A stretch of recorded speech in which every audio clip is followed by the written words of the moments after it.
This is our house, please stop showing up unannounced.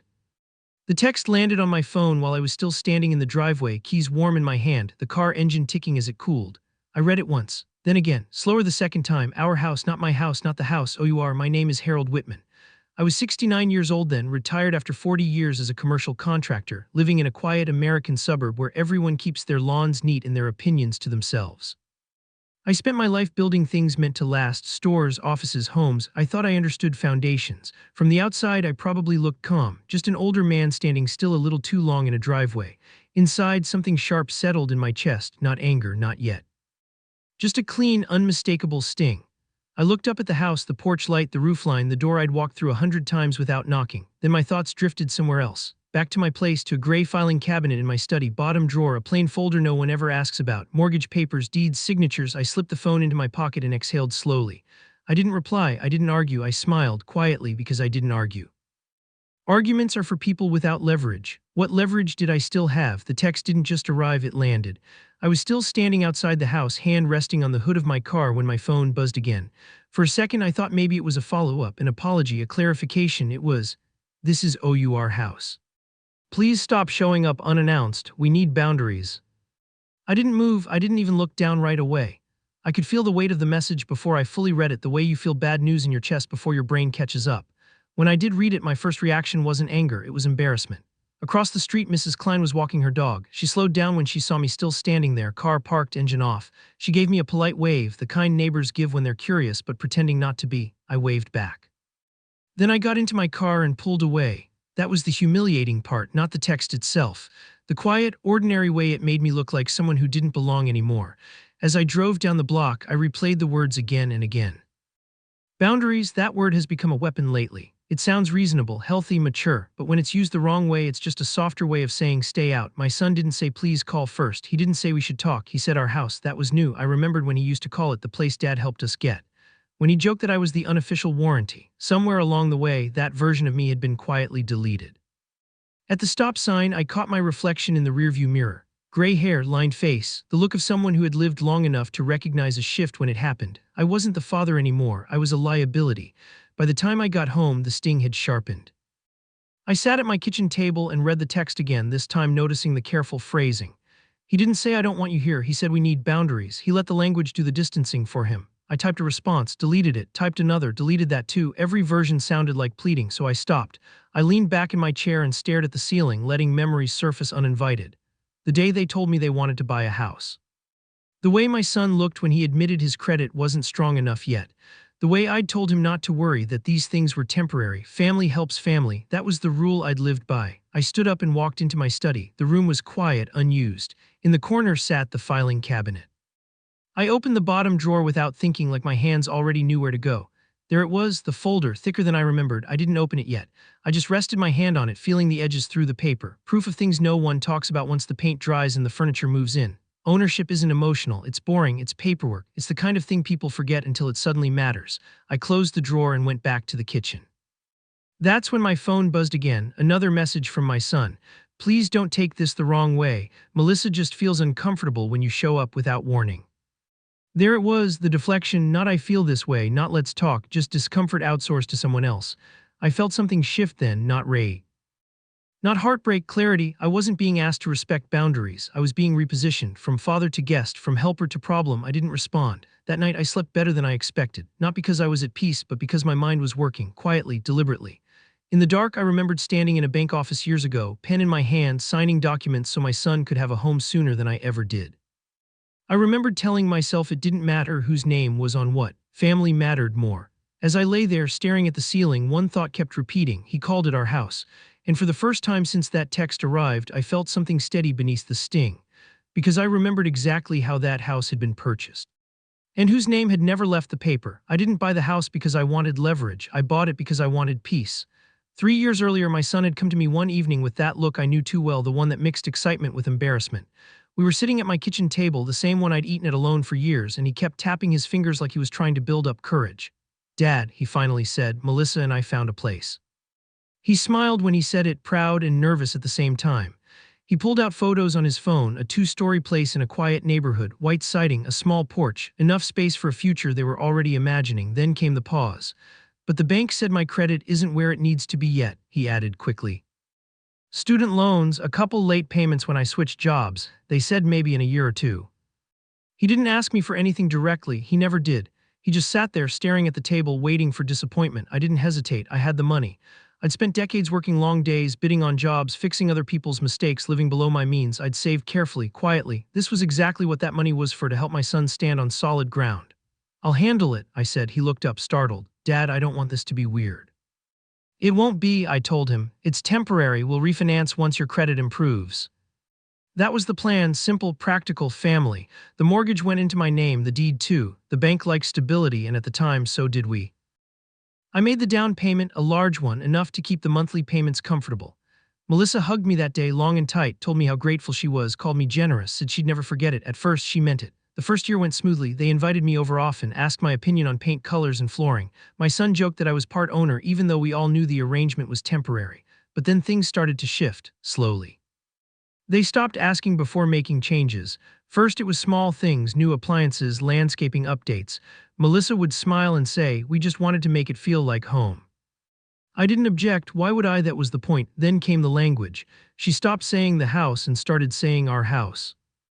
At first it sounded harmless, natural, even they lived there, of course it felt like theirs, but I noticed she never said your house to me. When friends visited, she talked about how hard they'd worked to get the place. When someone complimented the kitchen, she said, we sacrificed a lot for this.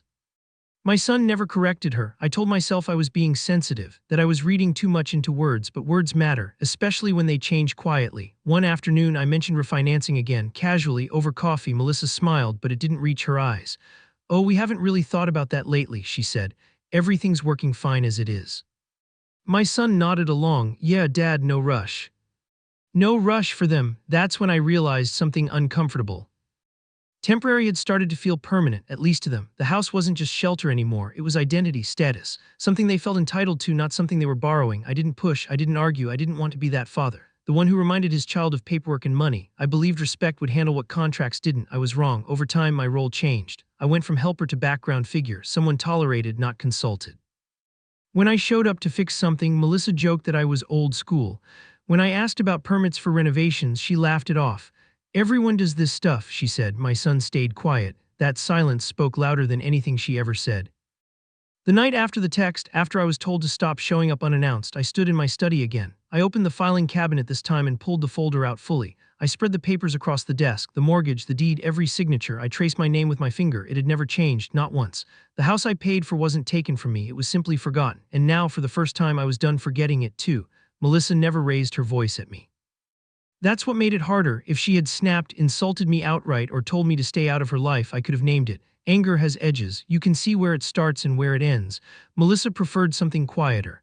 It began with comments that sounded harmless on the surface. The kind people laugh at if they're not the target. Oh, Harold's old school, she'd say with a smile when I mentioned permits or budgets.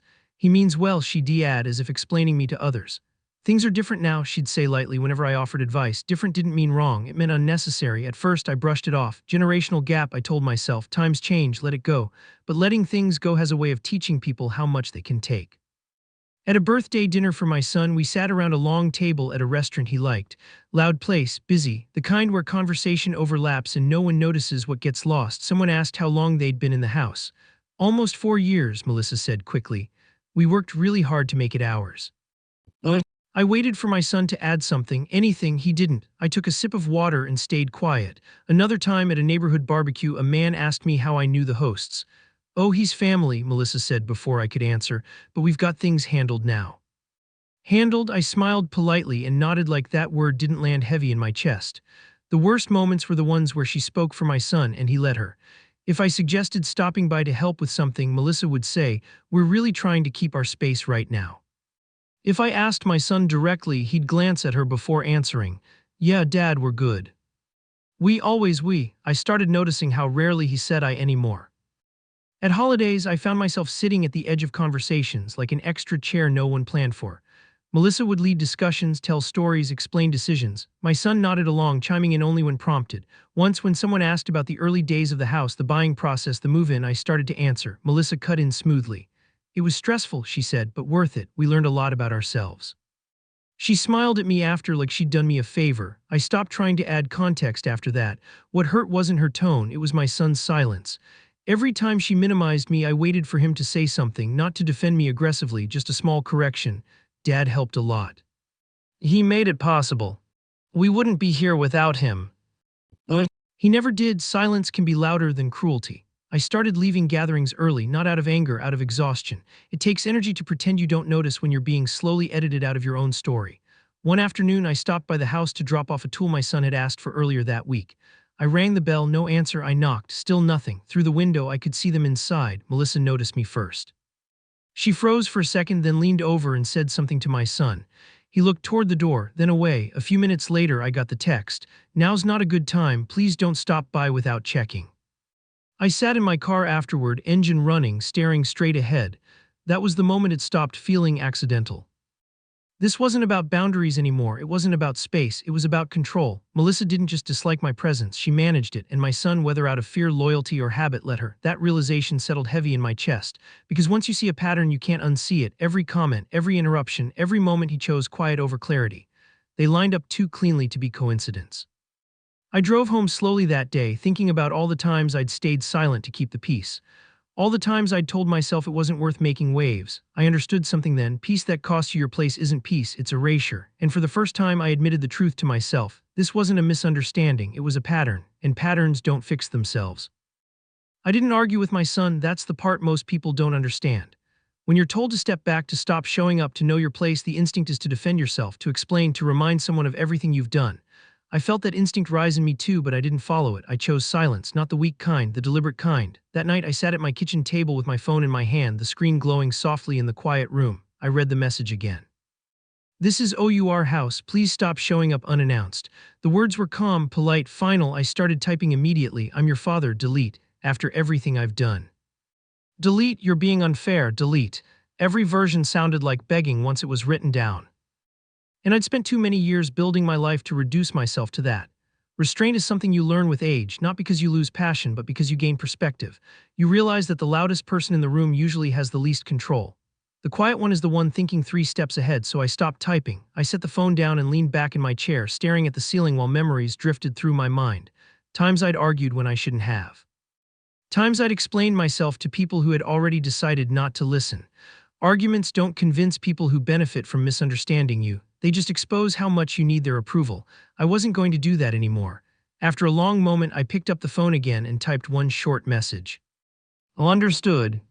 That was it. No defense, no emotion, no explanation. I hit send. The message showed as delivered, then read. No response came back. That silence told me more than any argument ever could. My son wasn't looking for a conversation. He was looking for compliance. I stood up and walked into my study, the quietest room in the house. It smelled faintly of paper and old wood. I hadn't spent much time in there since retiring, but something drew me to it now. In the corner sat the filing cabinet. I opened the bottom drawer and pulled out the folder again.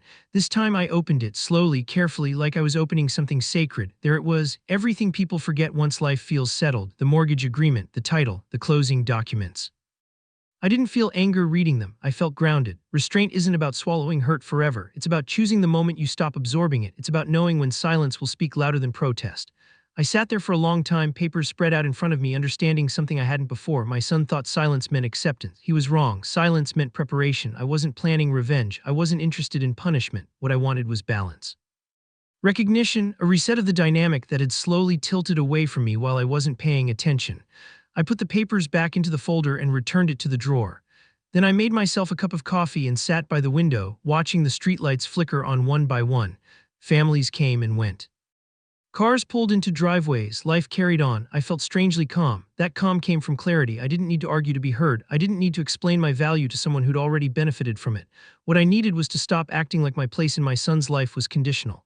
As the evening wore on, I thought about timelines, about how long things had been drifting, about how much time I'd given without asking questions. Years, really. And that's when it formed in my mind, not as anger, not as threat, but as a boundary, a deadline, not one I announced, not one I texted, one I set for myself. If I was going to be treated like an outsider, then the arrangement that made comfort possible needed to be revisited. Not emotionally, practically. I looked at the calendar hanging on the wall, counted the days ahead, not many, just enough. Enough time for my son to realize silence can work both ways, enough time for me to stop being convenient. I finished my coffee and turned off the lights, feeling steady as I walked toward bed. I hadn't argued, but the clock had started, and in my mind the deadline was already set. I didn't plan the visit to make a point. That's what made it work. 3 days after the text, I drove over again.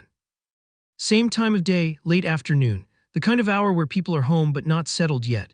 I parked in the driveway like I always had, turned off the engine and sat there for a moment. Nothing dramatic, no anger, no speeches rehearsed in my head, just presence. I stepped out of the car and walked toward the front door. Before I could knock, it opened. My son stood there, eyes wide, like he'd been caught doing something he didn't want explained. "Dad, what are you doing here?" he asked, voice tight. I looked at him calmly. I was in the area. That was true, I'd gone out of my way to make sure it was. He glanced over his shoulder, then back at me. "You should have texted." I nodded, probably. That threw him off. He'd expected pushback, defense, maybe guilt. Instead, I stepped past him and into the house. He froze. "Dad," he said, louder now, "Melissa's not."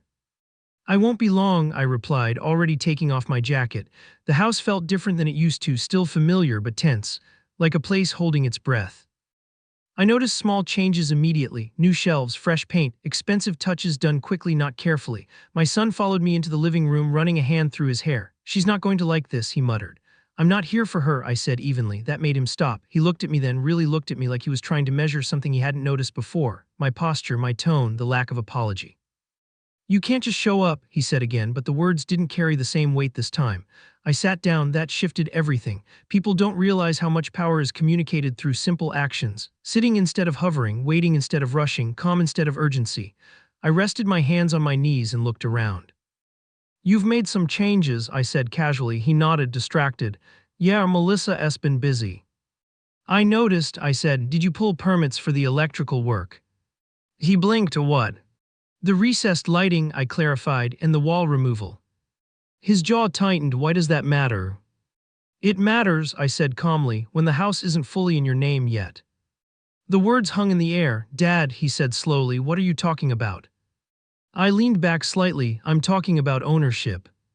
He laughed nervously. "You're joking." I shook my head. "No." That was the moment the tone changed. His shoulders stiffened. "The house is ours." "I know you live here," I replied, "but that's not the same thing." He stared at me, color draining from his face. "Melissa said." "I'm sure she did," I said gently. He paced once, then stopped. "You're not serious."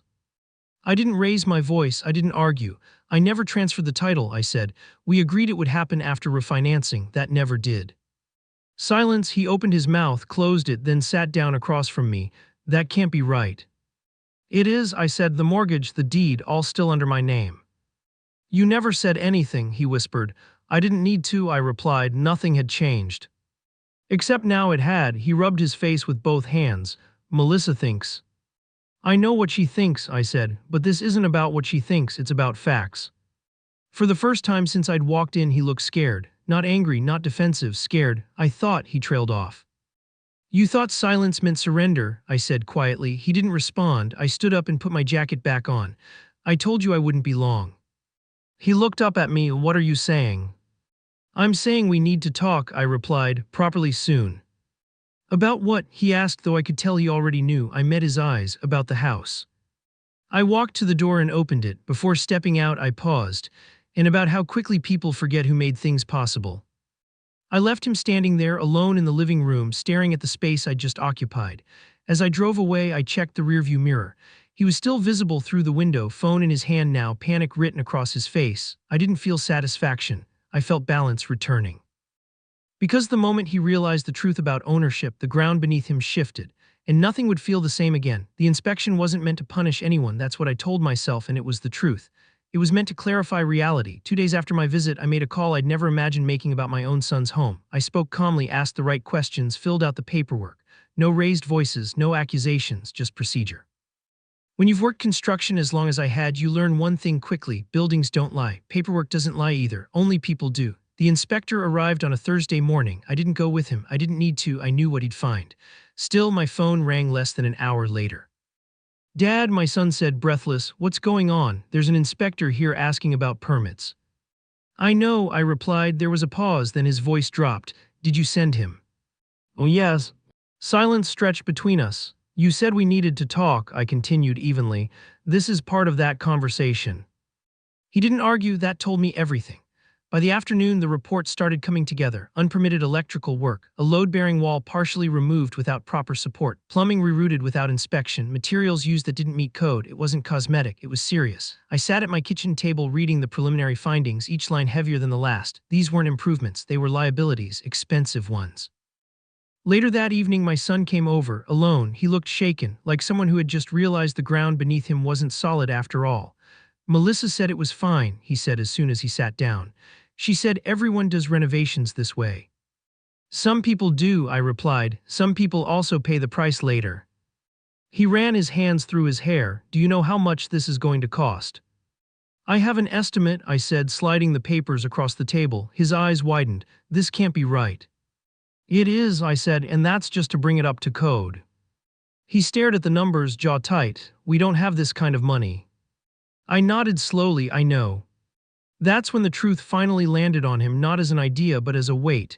This house, he said quietly. It's not what we thought it was. No, I replied, it's what it always was, you just stopped asking questions. He leaned back, defeated. Melissa's going to lose it. She already has, I said, as if summoned by the words. My phone buzzed. Her name flashed on the screen. I answered. What did you do? She demanded, skipping hello entirely. I ordered an inspection on my property, I said calmly. You're trying to ruin us, she snapped. Do you have any idea how this looks? I know exactly how it looks, I replied. Unpermitted work on a house you don't legally own. There was a sharp inhale on the other end, then her tone changed, low, controlled, dangerous. If you keep this up, she said, I'll make sure everyone knows what kind of man you are. I glanced at my son. He was listening now, fully. What does that mean? I asked. It means I'll go public, she said. About how you control your son with money, about how you manipulate people, about how you're trying to throw us out. I didn't raise my voice. Tell whatever story you need to, I said. The documents won't change. She laughed bitterly. You think paperwork will save you? Yes, I replied. It usually does. She hung up. My son looked at me, shaken. She's serious. I know, I said. She'll embarrass you, he warned. Online, to family, to everyone. I folded my hands. Let her. He stared at me. You're not afraid? No, I said. I'm prepared. That night I sat alone again, reading through the inspection report in full. The house I'd bought to give my son stability had been quietly turned into a financial trap. Not by accident, by choice. Melissa hadn't just ignored the rules, she'd gambled with something she didn't own. And now that the gamble was exposed, she was reaching for the only weapon she had left, public shame. I turned off the light and went to bed knowing one thing for certain. The inspection hadn't just uncovered bad renovations, it had exposed intent. And if Melissa thought threats would make me back down, she didn't understand who she was dealing with. Because once someone threatens to burn your name instead of fixing their mistakes, the next move is never quiet. It's calculated, and it was coming. It started the next morning. I knew it would. When someone loses control in private, they look for power in public. And Melissa knew exactly where to go. My phone buzzed before I even finished my coffee. A message from an old coworker I hadn't heard from in years. Hey Harold, everything okay? Just saw something online. I didn't respond. I didn't need to. I already knew what I'd find. Melissa had gone live, not with facts, with feelings. She posted a long message first, carefully written, emotionally loaded, just vague enough to avoid outright lies. She talked about toxic parents, about financial control disguised as generosity, about how some people use money to keep their children dependent. She never used my name. She didn't have to. Photos followed. The house, the porch, the living room. Old family pictures cropped just enough to make me look like part of the problem instead of the past. She talked about fear, about stress, about being pushed out of their own home. The comments poured in. People I didn't know offered sympathy. Friends of friends shared it with captions like "No one deserves this." Distant relatives chimed in, asking questions they never asked me directly. My son commented once, "Please stop, this is private." That was it, Melissa replied with a heart emoji and kept posting. I closed the app and set my phone face down on the table. I didn't defend myself. I didn't explain. I didn't correct a single thing. Silence has a way of unsettling people who expect a reaction. By noon, the story had grown legs. Screenshots traveled faster than context ever does. People love a villain when they don't have to check paperwork. Still, I stayed quiet. Instead, I made a call. Rachel Boone answered on the second ring. I'd worked with her years earlier on a zoning dispute. Smart, direct, no patience for drama. I think my daughter-in-law is trying to destroy my reputation, I said calmly. Rachel exhaled. Send me everything. I did the posts, the messages, the inspection reports, the deed, the mortgage, the text telling me not to show up unannounced. We met that afternoon in her office. She read silently for a long time, flipping pages, scrolling, making notes. When she finally looked up, her expression was steady. "You've done nothing wrong," she said, "legally or otherwise." "That won't stop the noise," I replied. "No," she agreed. "But it changes how we respond." "I don't want to respond publicly," I said. She nodded. "Good, let her keep talking." I raised an eyebrow. "That's it." "For now," she said, "every post she makes is evidence, harassment, defamation, emotional manipulation, and she's doing it voluntarily." "What about my son?" I asked. Rachel softened slightly. "He's caught in the middle, but he's still responsible for his choices." I leaned back in the chair. "She's trying to shame me into backing down." Rachel smiled thinly. "That only works if you're more afraid of embarrassment than facts." I was. She closed the folder and tapped it once. "There's something else." "What?" She hesitated just a beat. "People who move this aggressively usually have something to hide." I felt my chest tighten. "Meaning?" "Meaning this isn't just about boundaries or failings," she said. "This is about control, and when control slips, people panic." I thought about the unpermitted renovations, the debt, the way Melissa spoke for my son, the speed of the smear. "You think there's more?" I said. "I think," Rachel replied carefully, "we shouldn't assume this is the whole story." I watched her reach into her desk drawer and pull out a business card. She slid it across the table, a name, a phone number. "What's this?" I asked. "Private investigator," she said. "Discreet, former law enforcement, financial background specialist." I didn't pick it up right away. "I don't want to hurt my son," I said quietly. Rachel nodded. "Then the best thing you can do is make sure the truth is clean and complete. Surprises hurt more when they come from the wrong direction." Outside her office, my phone buzzed again. Another notification, another post, another comment. I didn't look, because if Melissa thought she could bury me online, she'd misunderstood something fundamental. I wasn't fighting a public relations battle. I was preparing for the truth, and once the truth starts moving, it doesn't stop for anyone's feelings. I picked up the card and slipped it into my pocket. That night, as I turned off the lights and sat alone in the quiet of my house, I felt something I hadn't felt since this began. Not fear, focus. Because the moment someone tries to destroy your name instead of fixing their mistakes, the game changes. And I was ready to learn exactly what Melissa was so desperate to keep hidden. The investigator's name was Thomas Reed. He didn't sound curious when he answered the phone. No surprise, no judgment, just a calm, practiced voice that asked one question before anything else. "What do you want to know?" "Everything," I said quietly. We met 3 days later in a diner just off the highway. The kind of place where nobody looks twice at two older men talking over coffee. Thomas wore a plain jacket, hair neatly trimmed, eyes alert but unassuming. He listened while I explained the situation: Melissa, the house, the debt, the smear campaign. He nodded once. "I'll start with financial history and prior residences," he said. "That's where patterns usually show up." "How long?" I asked. "Depends how far back she's willing to hide," he replied. "A week passed." Then my phone rang late one evening.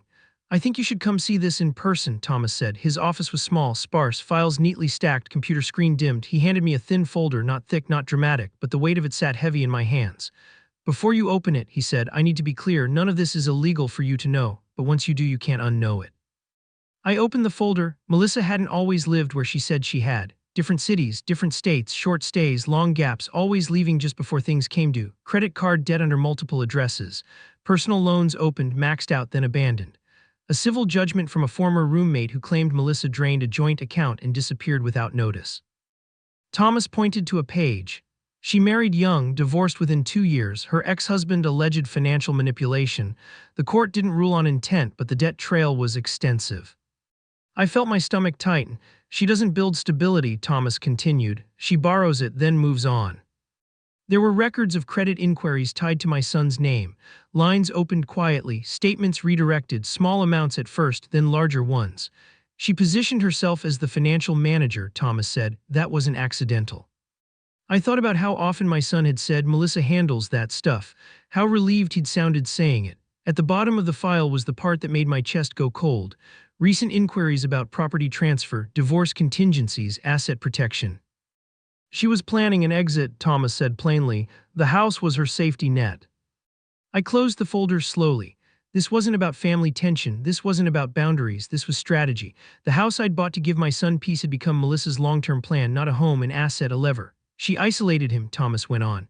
Gradually, controlled access, controlled narrative, controlled finances. By the time he noticed, he wouldn't know which parts of his life were still his. Does my son know any of this? I asked. No, Thomas said, and that's the most dangerous part. I thanked him and left without saying much else. The drive home felt longer than usual. Every red light gave me time to think, not about anger, about responsibility. When I got home, I sat at the kitchen table and placed the folder in front of me. I didn't open it again. I didn't need to. I already knew what it contained. This wasn't about proving Melissa was wrong. It was about deciding what to do with the truth. I could expose everything, drop it all at once. Burn every bridge and let the fallout land where it may. I had the documents, the timeline, the proof, but that would crush my son. He'd already been humiliated enough online, privately, emotionally. He didn't need to be blindsided by the full weight of who he'd married. What he needed was a choice. The next morning, I called him. Dad, he answered, cautious. I need you to come over, I said, alone. There was a pause. Is this about Melissa? Yes, I replied, and about you. Another pause, longer. Okay, he said quietly, I'll be there. I ended the call and looked down at the folder one last time. By the end of the day, my son would know the truth, not all of it at once, not as an accusation, but enough to choose. And for the first time since this began, the outcome wouldn't depend on Melissa's voice or my silence. It would depend on him. Evan arrived just after sunset.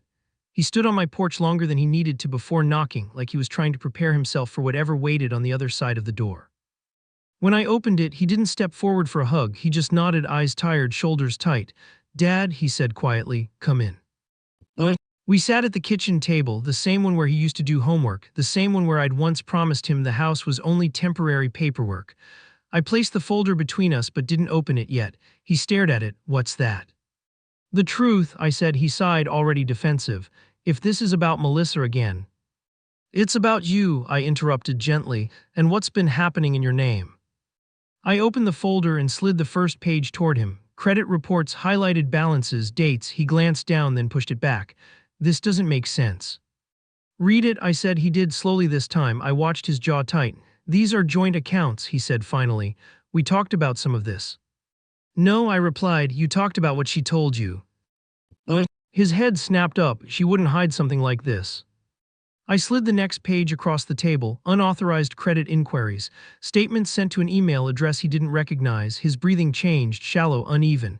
She handles our finances, he muttered. She's just better at that stuff. That's what she wanted you to believe, I said. He stood up abruptly and began pacing. You went digging. You hired someone to spy on my wife. I hired someone to protect you, I replied. He stopped pacing. From what? I opened the folder again and placed the inspection report in front of him. Illegal renovations, structural issues, estimated repair costs. His face drained of color. This could bankrupt us, he whispered. It already could have, I said, if I hadn't stepped in. He ran his hands through his hair. She said you were exaggerating, that you were trying to scare us. I looked at him steadily. Look at the numbers. He did. For a long moment, the only sound was the faint hum of the refrigerator. Then he sat down heavily, like his legs had given out. Why didn't I know any of this? He asked, voice cracking. Because you trusted her, I said, and because you didn't think someone you loved would use you. He swallowed hard. She said you were controlling, that you'd do anything to keep power over us. And yet, I said quietly, I'm the one who stayed silent. I slid the final page toward him. The property inquiry, divorce contingencies, asset protection. He stared at it for a long time before speaking. She asked about leaving me. He whispered. She asked about securing the house, I replied, in case things didn't work out. He laughed once, bitter, hollow, so I was insurance. I didn't argue. He looked up at me, eyes red. Is all of this real? Oh yes, every bit. Oh yes. He covered his face with his hands and stayed that way for a long time. When he finally looked up, his voice was quieter, smaller. She told me you hated her, he said, that you were trying to break us up. I never asked you to choose, I replied. She did. That landed. He nodded slowly. I need to talk to her. Yes, I said, but not like this. He frowned. What do you mean? I mean she won't admit anything alone, I said. She'll redirect, deny, turn it back on you. So what do I do? He asked. I folded my hands. We do it properly. With who? He asked. With clarity, I replied, and witnesses. He understood immediately. His shoulders tensed, but his eyes hardened with resolve. All of us, he said. Yes, I replied, all of us. He stood up, steadier now. She's not going to take this well. I know, I said. When? He asked. Soon, I replied, before she controls the story again. He nodded once, then grabbed his jacket. At the door he paused. "Dad," he said quietly, "if this is true, I don't know how I didn't see it." I met his eyes because you wanted to believe the best. He left, the door closing softly behind him. I sat alone at the table, the folder still open, evidence laid bare under the light. The truth was no longer hidden, and the next conversation wouldn't be quiet. Because now the silence was over, and the three of us were about to sit in the same room. We met 3 nights later, not at the house, not at my place either. My son insisted on neutral ground, and for once I agreed. We chose a small conference room at Rachel Boone's office, plain walls, a long wooden table, no windows, the kind of room where people can't hide behind comfort. I arrived first. Melissa arrived last. She walked in like she always did when she thought she was in control, back straight, chin lifted, coat still on. My son followed behind her, shoulders tense, eyes already tired. He didn't look at me at first. When he finally did, there was fear there, not of me, of what was about to happen. All three of us sat down. That was the hook, the image no one had wanted. Melissa crossed her legs and smiled tightly. "I assume this is about the house," she said, like the answer bored her. "It's about the truth," I replied calmly. She laughed once. "Your version of it." My son cleared his throat. "Melissa, just listen, please." She turned toward him, surprised, not angry yet, just caught off guard. "Listen to what?" I slid the folder across the table. I didn't slam it down. I didn't dramatize. I simply placed it between us. She glanced at it, then back at me. "I'm not doing this," she said. "This is ridiculous." "You already did this," I replied, "for years." Her smile faded. "Excuse me." I opened the folder and pulled out the first document. Credit accounts opened in Evan's name without his knowledge. "That's a lie," she snapped immediately. "He knew." My son swallowed. "I didn't." She turned to him sharply. "Yes, you did." "No," he said, louder this time, "I didn't." The room went quiet. Melissa stared at him like she'd never seen him contradict her before. "Why are you doing this?" she asked, voice low. I placed the next document on the table.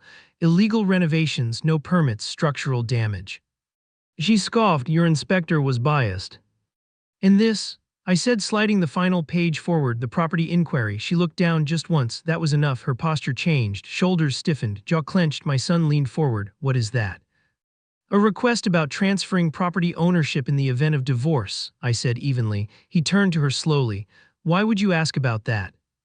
She stood up abruptly. "Because your father has been threatening us."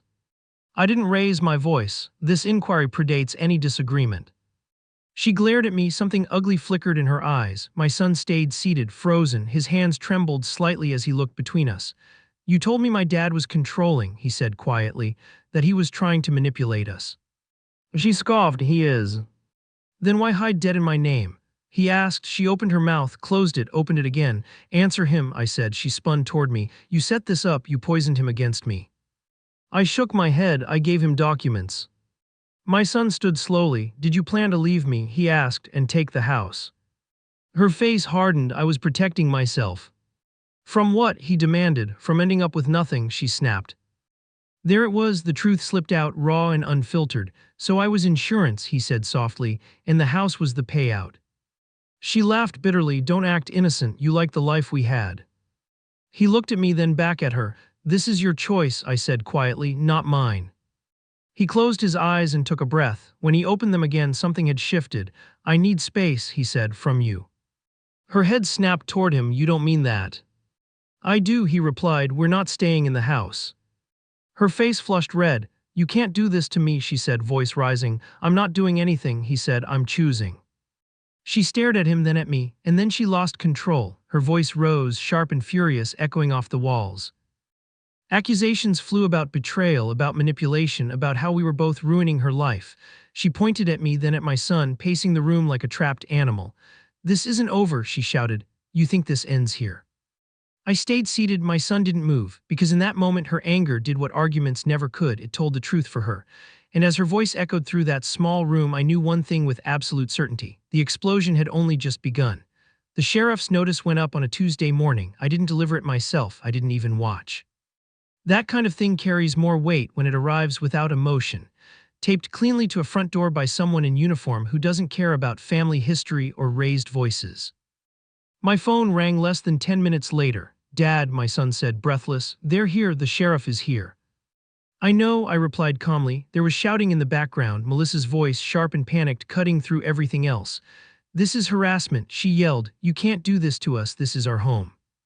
The deputy's voice stayed steady, professional, unmoved. "This is a legal notice, ma'am, you have 30 days. My son came back on the line, voice low. "She's losing it." I closed my eyes briefly. That was always going to happen. By noon, the scene had spilled into the street. Melissa didn't keep it private, she never did. She filmed the notice still taped to the door, zoomed in on the seal like it was a threat instead of a fact. She cried into her phone, pacing the driveway, telling anyone who would listen that she was being thrown out like trash.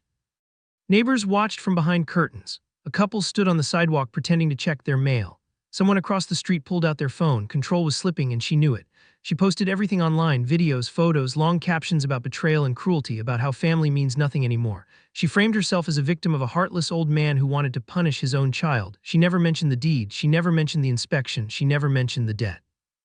But this time the response wasn't what she expected. People started asking questions. Why is the house in his name? Why wasn't it transferred years ago? Why are there code violations? She replied angrily at first, then defensively, then not at all. Comments were deleted, accounts were blocked. The narrative was unraveling. That evening my son came to my house. He looked exhausted, not just tired, drained. "She says you planned this," he said quietly, "that you waited for the perfect moment." "I waited for you to see," I replied. "She says you ruined her life." I looked at him carefully. "What do you think?" He didn't answer right away, then he exhaled slowly. "I think," he said, "she ruined her own." The next day, Melissa showed up at my door. No call, no warning, just her car pulling into my driveway fast and crooked, like she'd driven there on pure adrenaline. She got out with her phone already recording, camera pointed straight at her face. I opened the door before she could knock. "Good," she sneered. "Let everyone see what kind of man you are." "I won't speak to you like this," I said evenly, "and you're trespassing." She laughed loud, unhinged. "You think the law scares me?" "Yes," I said, "because it already should." Her smile vanished. "You took everything from me," she said. "You think I won't take something back?" I met her stare. "You never had anything that wasn't borrowed." "That did it," she screamed, "right there on my front lawn, about money, about fairness, about how my son was weak and how she carried everything." A neighbor stepped outside. Another phone appeared. This wasn't strategy anymore. This was collapse. "Court," she spat finally, "we'll let a judge decide." I nodded. "We will." She stormed off, tires screeching as she left. That night, Rachel called me. "She's filed for an emergency injunction," she said. "Claims emotional distress and wrongful eviction." "Does she have a case?" I asked. Rachel let out a short laugh. "No, but she has a court date." I hung up and sat alone in my living room, the house quiet around me. For the first time since this all began, I felt tired, not afraid, not angry, just tired. The spectacle was over. Now came the part where facts mattered more than feelings, where posts and tears didn't outweigh documents and signatures. I looked at the calendar on the wall and circled the date Rachel texted me moments later. Court was set. And this time Melissa wouldn't be able to shout her way out, because when control collapses, all that's left is the truth, and soon it would be spoken under oath. The courtroom was smaller than I expected. No grand columns, no dramatic tension humming in the air, just wooden benches, a raised desk, and the quiet weight of consequences waiting to be delivered. I arrived early, as I always do. Melissa arrived late, as she always had. She walked in with her attorney chin high, eyes scanning the room like she was looking for allies. She didn't find any. My son wasn't with her. That was the first thing I noticed. Rachel sat beside me, calm and prepared. She didn't shuffle papers nervously or whisper reassurances. She simply waited. That alone told me how this was going to go. When the judge entered, everyone stood. He was older, gray-haired, glasses resting low on his nose. He had the look of someone who'd heard every story twice and wasn't interested in theatrics. Melissa's attorney spoke first. He talked about emotional distress, about family conflict, about how cruel it was to evict one's own child during the holidays. He painted a picture full of feelings and selective omissions. He spoke confidently, like confidence might fill the gaps where facts were missing. The judge listened without interrupting, took notes, didn't react. Then Rachel stood. She didn't raise her voice. She didn't dramatize. She laid the facts out in clean order: ownership records, the deed, the mortgage, the inspection reports, the unpermitted renovations. Financial liabilities incurred under my son's name, screenshots of the online smear campaign. She handed copies to the clerk. Melissa's attorney objected once, twice. The judge waved him off both times. Melissa shifted in her seat. The confidence she'd walked in with was draining away, replaced by something tight and brittle. When Rachel finished, the judge looked up and addressed Melissa directly. "Mrs. Whitman," he said evenly, "do you dispute that the property is legally owned by Mr. Harold Whitman?" Melissa opened her mouth, closed it. Her attorney leaned in and whispered something urgent. "No," she said finally, "but..." Do you dispute that renovations were conducted without permits? The judge continued. Her attorney started to speak again. I asked her, the judge said sharply. Melissa's voice wavered. No. Do you dispute that debt was incurred under your husband's name without his explicit authorization? Silence. She stared straight ahead, jaw clenched. The judge removed his glasses and leaned back slightly. I don't see much to deliberate here, he said, my chest tightened not with fear but with something closer to relief. He ruled quickly. The eviction stood. No injunction, no delay. 30 days remained in effect. Legal fees were awarded to me due to frivolous filing and documented harassment. Melissa gasped audibly. Her attorney whispered frantically, but it was already over. The judge looked at her one last time. You do not have standing in this property dispute. Any further attempts to interfere may result in sanctions. The gavel came down once. That sound echoed longer than it should have. Melissa stood abruptly, knocking her chair backward. Her face was pale now, stripped of performance, stripped of control. She didn't look at me as she stormed out. She didn't have to. Status had shifted. Rachel gathered her papers calmly. You handled this exactly right, she said, by staying steady. Outside the courthouse, there were no reporters, no crowd, just cold air and the quiet knowledge that truth doesn't need applause to win. That night I went home and made myself dinner, simple, unremarkable. I sat alone at the table and ate slowly, letting the tension of the past weeks finally loosen its grip. Then my phone rang. It was my son. Dad, he said softly, are you okay? I asked. There was a pause. I'm alone. I closed my eyes. I need to see you, he continued, if that's all right. It is, I said, come by tomorrow. Another pause, then thank you for not giving up on me. I set the phone down and looked around the quiet room. The legal battle was over, the house was still mine, but what mattered more was what was about to walk back into my life. My son alone and ready to talk. Evan came the next afternoon just after 3. He didn't rush this time. He knocked once and waited, hands at his sides, shoulders slightly hunched like he wasn't sure he deserved to be there. When I opened the door, he didn't try to explain anything. He just looked at me, eyes tired, raw in a way I hadn't seen since he was a teenager who'd messed up and didn't know how to fix it. I'm sorry, he said, not hi, not can we talk.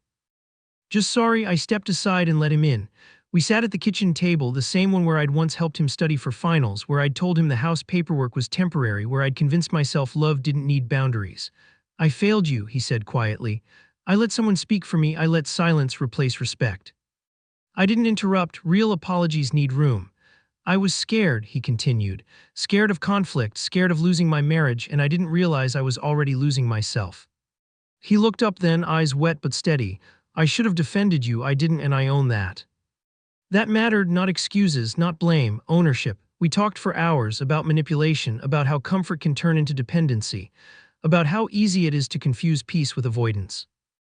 He told me things he'd never said out loud before, how small he'd started to feel, how often he second-guessed himself, how relieved he was that someone had finally said stop when he couldn't. I start therapy next week, he said. Individual, not couples. I need to understand why I let this happen. I nodded. That's the right order. He didn't ask me to fix anything. He didn't ask me to rescue him again. That told me everything.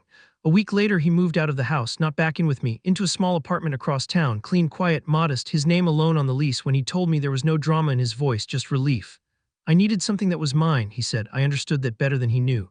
Not long after that, I made a decision of mine. I put the house on the market. People assumed it was spite or victory or reclaiming something I'd lost. But when I walked through those rooms one last time, empty and echoing, I realized I didn't want it. Too many memories had been rewritten there. Too many silences had settled into the walls, so I sold it. Fair price, no rush, no bitterness. When the money came through, I didn't celebrate. I did something quieter. I paid off every debt Melissa had hidden in my son's name, every last dollar. Not because I owed it, but because I wanted him free, free to start without shadows. The rest I set aside, not as leverage, not as control, as a safety net he didn't know about yet. We didn't suddenly become close again overnight. Healing doesn't work like that, but on Sundays he started calling. Not out of obligation, out of choice. Sometimes we talked about heavy things, sometimes about nothing at all. Both mattered. The night before the sale officially closed, Evan stopped by again. I don't expect things to go back to how they were, he said, but I want to rebuild slowly on honest ground. I looked at my son, really looked at him, and felt something settle in my chest. Pride, not the loud kind, the earned kind. After he left, I stood alone in my living room, the house quiet around me, and understood something clearly. I hadn't won a house, I'd won something better. I'd got my son back not because I demanded loyalty, but because I finally demanded respect. As I turned off the lights and headed to bed, I felt lighter than I had in years.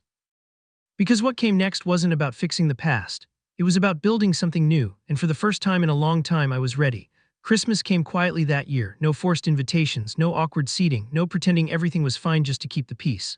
I woke up early, made coffee, and sat by the window watching the street come alive, cars pulling out of driveways, lights flicking on in neighboring houses, the world moving forward whether families were whole or not. For the first time in a long while, I felt calm, not numb, not empty. Calm. Silence had done what arguments never could. It stripped things down to what mattered. It showed me who was willing to meet me with respect and who only felt comfortable when I stayed small. Evan came by later that afternoon. Just him, no pressure, no expectations. He brought a small pie from a local bakery and an honesty that didn't need rehearsing. We didn't exchange gifts, we didn't need to, we talked about ordinary things. His job, therapy, a book he'd started reading about boundaries and accountability. At one point he paused and said, "I feel lighter." I nodded. That's what happens when the noise stops. After he left, I sat alone again, but it didn't feel lonely. It felt intentional. For most of my life, I thought dignity meant endurance, showing up no matter how uncomfortable it got, swallowing hurt to avoid conflict, confusing patience with self-erasure. I was wrong. Dignity is knowing when to step back, knowing when to stop explaining yourself to people who benefit from misunderstanding you. Knowing when silence is not surrender but strength. I didn't win because I embarrassed anyone. I didn't win because I outshouted anyone. I won because I stayed steady when others tried to provoke me. Silence protected me. Paperwork defended me. Truth did the rest. The house was gone now, sold, closed, finished, and oddly enough, I didn't miss it. What I missed for years wasn't the property, it was the respect that should have come with it, and now that respect had returned. Not loudly. Not dramatically, honestly. If you're listening to this and you've ever felt pushed aside, replaced, or quietly edited out of someone else's life, I want you to hear this clearly. You are allowed to stop showing up where you're only tolerated. You are allowed to protect what you built. You are allowed to let consequences speak instead of explanations. Boundaries aren't punishments, they're clarifications. They reveal who values you and who only valued what you provided. Family doesn't get a free pass to erase you. Love doesn't require unlimited access. And respect should never have to be begged for. This chapter of my life didn't end with anger or revenge. It ended with peace. The kind that lets you sleep at night. The kind that comes from knowing you didn't lose yourself trying to keep others comfortable. The kind that shows you that quiet strength lasts longer than noise ever will. If this story resonated with you, if you've lived through family betrayal, manipulation, or the slow pain of being pushed out, subscribe for more stories like this. Stories where dignity matters, where truth wins, where silence isn't weakness but wisdom. Because when someone tells you to stop showing up, sometimes the strongest move is knowing who still owns the door.